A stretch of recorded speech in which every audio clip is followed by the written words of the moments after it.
بسم الله الرحمن الرحيم. الحمد لله رب العالمين، والصلاة والسلام على أشرف الأنبياء والمرسلين. أيها الأخوة والأخوات، أهلا بكم مرة أخرى في الحلقة رقم 15. الآن هذه الحلقة رقم 15. It's session number 15. Okay, it's the 15th session of this course, English course, for the students of Economics and Business Administration at the College of Business at Imam University.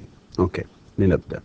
And أعتقد أنه إحنا في الحلقة السابقة استعرضت واستخدمت اللغة العربية إلى حد ما بشكل أكثر.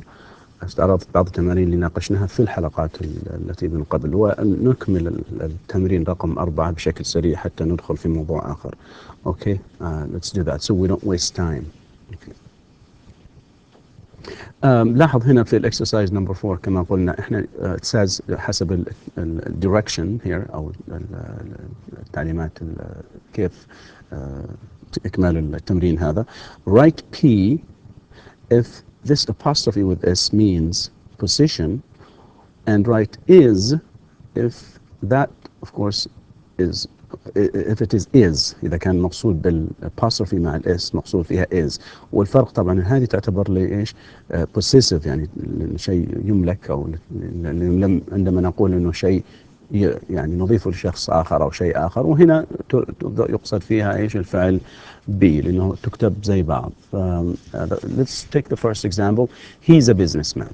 طبعا احنا كما قلنا في ناقشنا أنماط اللغة الإنجليزية، قلنا أنه اللغة الإنجليزية يجب أن يكون فيها، أو الجملة في اللغة الإنجليزية يجب أن يكون فيها أقل شيء almost، يعني تقريبا كل الجمل لازم يكون فيها على الأقل subject and verb. وهنا لو نظرنا فلو قلنا أنه he تعتبر إيش the subject، we need a verb. طبعا a businessman is not a verb, that's also another noun، فهي تعتبر اسم آخر. we need a verb، نحتاج فعل.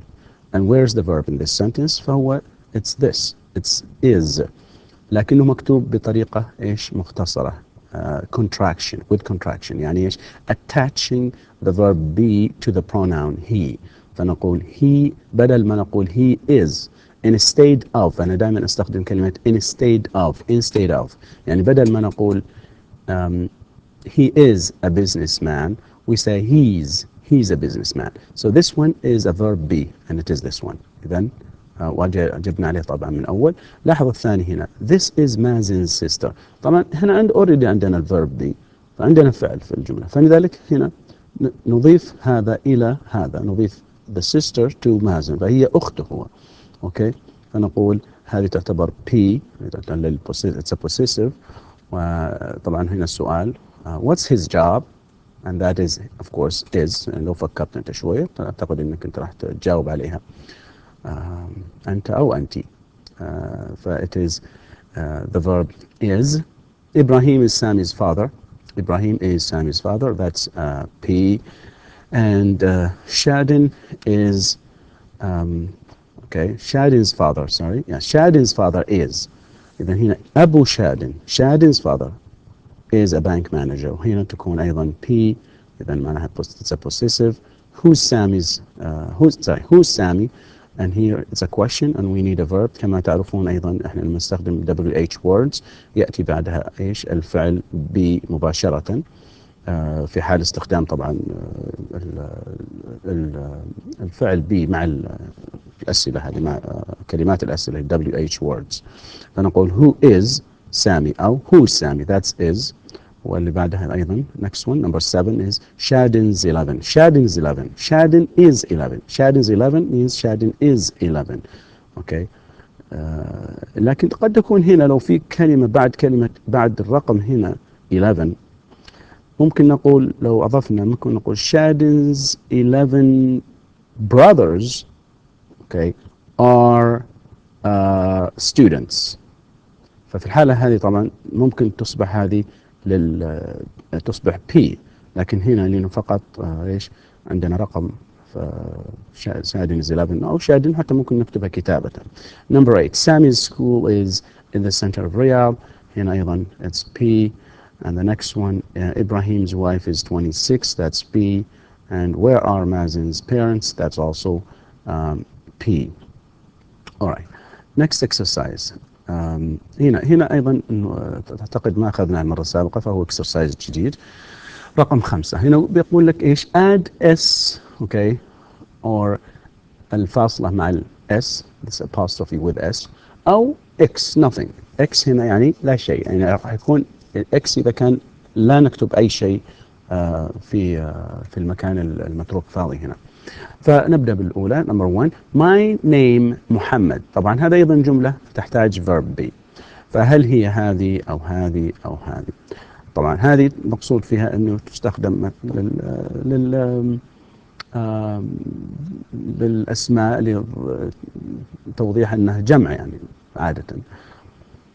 ف my name is طبعا we need a verb here, so it is that one. It's my name, it's this one actually. Yeah, so my name is Muhammad or my name is Muhammad. Okay. Amal and Ahmed are teacher. لاحظ هنا أحمد and أمل and أحمد هنا اثنين and are teacher مفرد، فنضيف شيء، فنضيف هذه أو هذه أو هذه. طبعا نضيف إيش الحاجة اللي تبين إن هم إيش معلمين أو معلمين هم أمل وأحمد إيش teachers. فطبعا عند الكتابة بشكل عادي we attach this letter to the noun teacher. And number 3 my friends are from Mecca. Okay, now what do we need here? Do we need this or that? إذا كانت الجملة مكتملة لاحظ هنا my friends أصدقائي we need a verb and this is the verb and this is the completion، وهنا تكملة إيش الجملة. لو رجعنا أيضا اللي قلنا الأنماط الجملة باستخدام الفعل be من ضمنها القسم الثالث قلنا إنه the noun وبعدين الفعل ثم أيضا the preposition. فهنا عندنا preposition of place أو مكان يعني expression of place. my friends وعندنا الفعل فلذلك لا نحتاج شيء، فلذلك it is X ونتركها كما هي ولا نضيف أي شيء. number 4 what your address. قلنا إنه بعد what لابد يأتي أيضا إذا في حال استخدام الفعل be نريد فعل be هنا ف it is what's your address. What's your address? It's the teacher. Number 5 it's the teacher book. نريد أن نذكر أن هذا كتاب المعلم. It's the teacher's book. إذن that one okay the teacher's book. لاحظوا أنه هنا تشابه متشابهات. لاحظ يعني هنا ممكن تستخدم كفعل be وممكن تستخدم كإيش possessive. في الحالة هذه طبعا تعتبر possessive لأن نريد أن نقول إنه ذلك أو هذا أو إنه كتاب الأستاذ. It's the teacher's book. Okay. They are police officers. They إذن هذا جمع. Police officer no police officers لأنه إحنا نريد جمع فنضيف s. Where's Sammy? Where's Sammy bag? نسأل عن إيش الباج حقيبة سامي أين هي؟ فنقول لأنه طبعا مقصود الحديقة حقيبة سامي فنقول where's Sammy's bag? Where's Sammy's bag? Where's Sammy's bag? That's the way we ask. We make a question. Number 8 her name Shadin. We need a verb be here, so it is this one, that one. And their sons لاحظ هنا جمع their sons, all right, their sons are Sami and Mazen. طبعا هنا of course we didn't need anything so we have X here لأن already هي جمع هنا موجود فنريد لا شيء. عندنا هنا المبتدأ هنا الفعل be وهنا تكملة الجملة. Number 10 her husband okay name is Ibrahim. نريد أن نذكر إنه هذا إنه اسم زوجها إيش إبراهيم. ف her husband's name we need something like that and there it is. Her husband's name is Ibrahim. Okay. فلا بد من ملاحظة إنه الأبوستروفي اللي يأتي بعدها اس قد يقصد فيها أن تكون إيش اختصار okay the contraction of the verb be attaching it to the noun okay that comes before. أو قد يكون مثلا أيضا attaching it to WH words الحاقه بالاسم أو بالكلمات what and where and how and who. أو قد يكون ممكن تستخدم إيش possessive okay possessive يأتي قبل الأسماء مثل هنا like this one here, okay, the teacher's book, and Sammy's bag, and here, and the last one is husband's name. فكل هذه تعتبر possessive وأيضا تكون متشابهة. طيب. All right, next exercise, I think if we have one, I will complete the sentences with a possessive adjective. And there you go. We are from Saudi Arabia. Okay. Now we need a possessive adjective that says that بيتنا في الرياض. نحن من السعودية. فبيتنا بيتنا إيش؟ في الرياض. It is our. All right. It is our. Our house is in Riyadh. Number 2, what's job? What's your job? يعني لو أنت تتحدث لواحد تقول what's your job? Okay. هو بيقول لك إيش؟ I am a teacher. And number 3, what are names? احنا نسأل إيش؟ يعني عن مجموعة أشخاص. Right. What are لاحظ هنا إيش names فنقول what are their names, right? And of course here هنا الأسماء she is Sarah and he is Ahmed. هي اسمها سارة وهو اسمه أحمد, right? إنه نسأل عن مجموعة أكثر من واحد. Number 4, this is my daughter, okay? And of course, because I'm talking about my daughter, لأني أتحدث عن أختي, okay, أو عفوا بنتي أو ابنتي, this is my daughter. فنقول اسمها شادن. اسمها, that's what we have here. Names شادن. فنقول her name, her name's شادن. I am married, right? نقول إيش؟ زوجتي من السعودية, من السعودية. إذن نقول إيش؟ لأنه إحنا نستخدم إيش؟ الضمير subject pronoun I, فنريد the possessive adjective for that one, for this, and it is, as we know, my. Okay, my brother is in Jeddah. Okay, my brother. احنا نتكلم عن my brother. أنا أتكلم عنه ونقول إنه إيش؟ واحد يقول إنه أخوه من جدة. سألوا الآخر الثاني وقال له إيش؟ أين إيش عنوانه? What's his address? أو أين عنوانه? And then Khalid and I are professors. نتكلم عن أنفسنا. All right. فنقول our university is in Riyadh and they're good soccer players. هم لاعبي كرة قدم جيدين. And نتكلم عن النادي اللي هم إيش يلعبوا فيه. And it is their club is الهلال or الاتحاد or Nasr, whatever. And so number 9, he has one son. He has one son and his name's Tim. His name's Tim. He has one son. That son's name is what? Tim. So his name's Tim. معناها إنه اسم the son إيش Tim. Okay, well, the last one, number 10. Teachers like you because you are a good student. Okay. لاحظ احنا نتكلم عن نخاطب هذا. فنقول your teachers like you because you're a good student. Okay, your teachers like you because you're a good student. All right, and now we have some homework assignment that I would like you to do, and it is in you have to do them on pages 14, 15, 16, 17, and 19, pages 33 to 37 in your grammar book. And that is this is your grammar book, of course. It's the basic English grammar. You need to go to these pages, all right?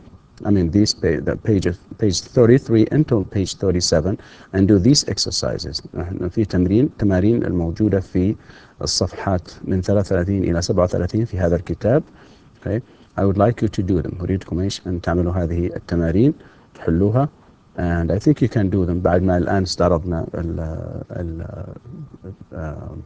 القاعدة وهذه.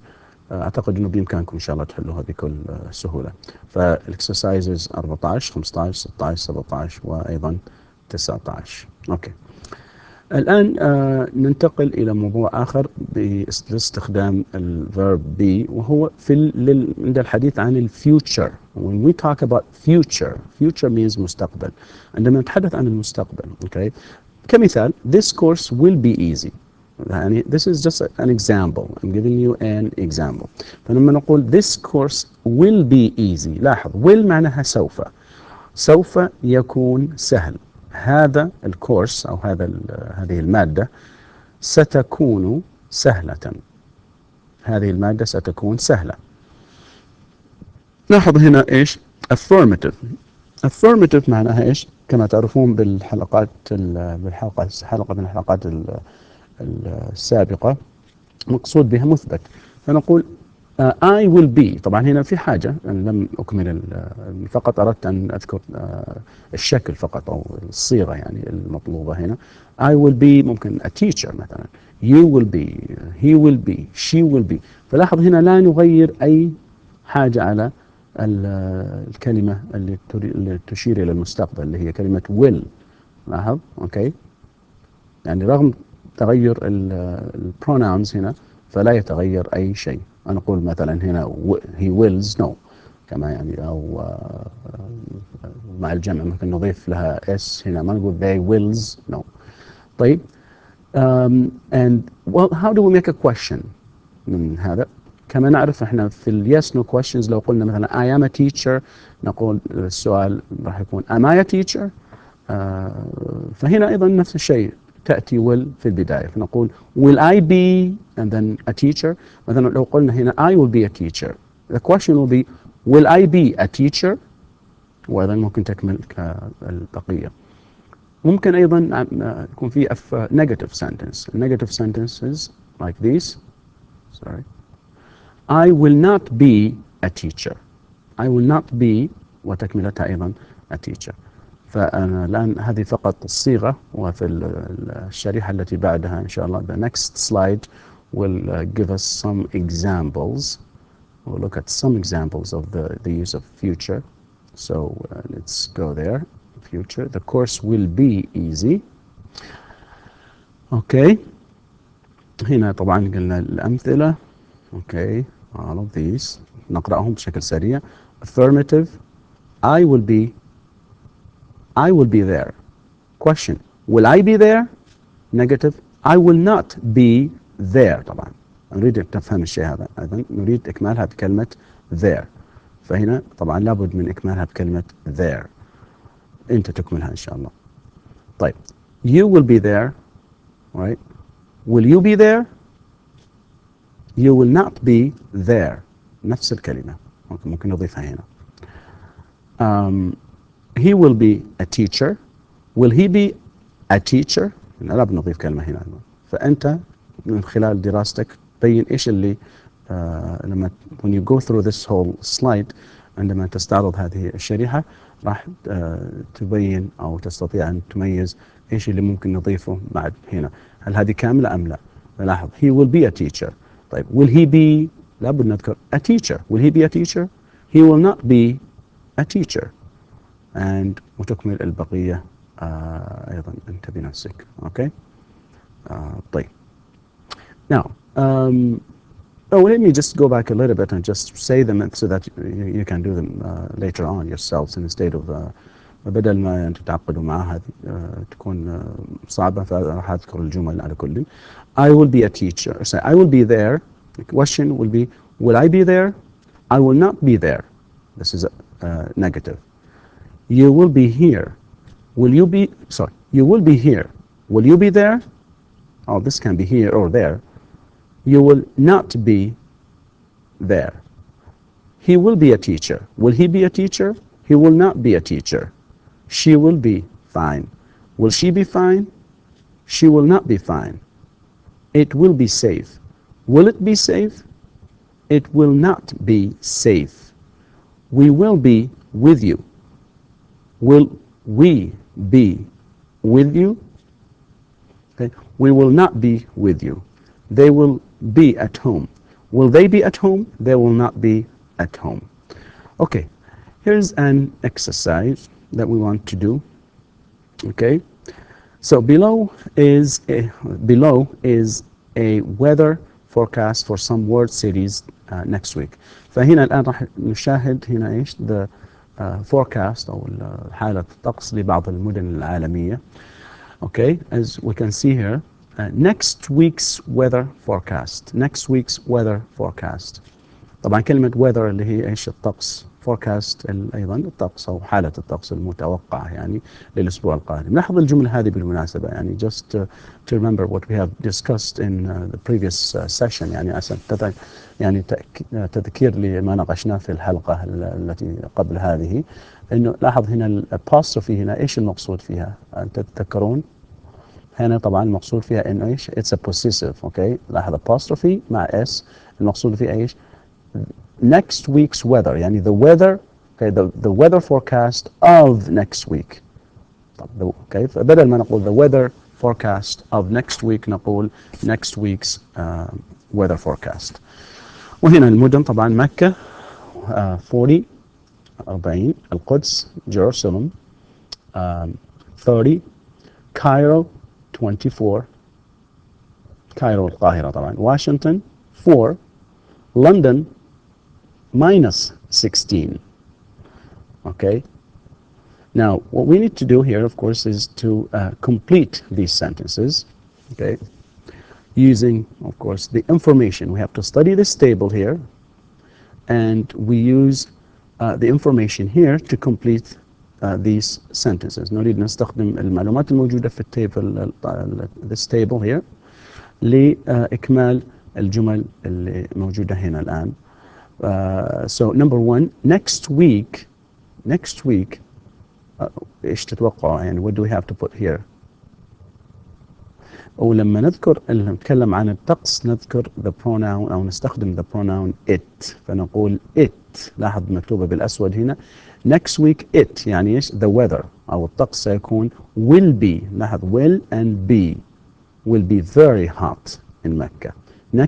Next week it will be very hot in Mecca يعني الطقس سيكون حار جدا في مكة because it's 40. لاحظ 40 درجة تعتبر يعني إيش حار يعني when it is 40 that's it's very hot although for us in Riyadh 40 is not is okay so we are basically we're okay with 40 but not more than that of course.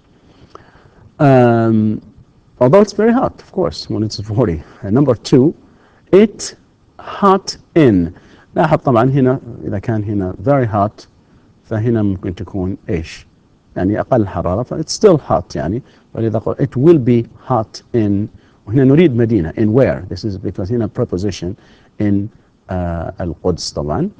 رقم 3 it will be okay it will be warm okay will be warm in Cairo في القاهرة راح تكون إيش will be warm in Cairo راح تكون الجو أقل من الحر أقل طبعا من القدس أقل ألطف شوية راح تكون إيش 24 مع أنها تعتبر يعني أوكي 24 جيدة يعني. رقم 4 number 4 it will be cold. well of course when it's 4 that's cold. ولو كانت في الرياض احنا ما نقول cold نقول very very cold and that is where in Washington. And the last one number 5 we need a city here or here. well of course here in London. okay in London it will be very cold and the reason is because it is minus 16. It's going to be minus 16. Okay, so that's the use of the future with the be. Okay, the be with the future. And this exercise, of course, المطلوب منه احنا في الexercise هذا is this. نقرأ هذا بشكل سريع. Read the following sentences. اقرأ الجمل التالية. Some of them. So let me just correct this a little bit here. Some of them. Okay, some of them are what? Affirmative يعني بعضهم أي جمل مثبتة and some are negative بعضهم إيش نفي. okay فأنت you change the affirmative to negative تغير المثبتة إلى نفي and the negative to affirmative. وتغير النفي إلى إيش مثبت باستخدام طبعا will be and will not be. إذا كانت مثبتة تصبح نفي، وإذا كانت غير مثبتة تثبتها. the manager will be here. فاحنا قلنا نضيف كلمة not بعد كلمة will للمستقبل، فنقول الإجابة the manager will not be here. رقم 2 number 2 أحمد will not be back soon. فنخليها مثبتة بإحنا we drop this، نسقط not فتصبح أحمد will be back soon. banks will be open tomorrow. البنوك سوف تفتح غدا، فنريد أن ننفي هذا الشيء، ننفي ذلك، فنقول banks will not be open tomorrow. رقم 4 number 4 she won't be home this evening. she won't be. هنا ممكن هنا استخدام طبعا won't معناها will not طريقة أخرى، نقول will not be home this evening، she will be home this evening. my boss will be in Paris. my boss will not be in Paris. and the last one طبعا هذه أيضا مثبتة، فنريد أن فيها this city will be very big، وأن في this city will not be very big. and with this we come to the end of this session. وبهذا طبعا ننتهي من الحلقة رقم 14. إذن بهذا التمرين نأتي إلى نهاية الحلقة رقم 14. I hope you've learned from this session, and inshallah in the next session we'll discuss some other issues in English and in some grammatical points. Thank you very much. Assalamu alaikum wa rahmatullahi wa barakatuh.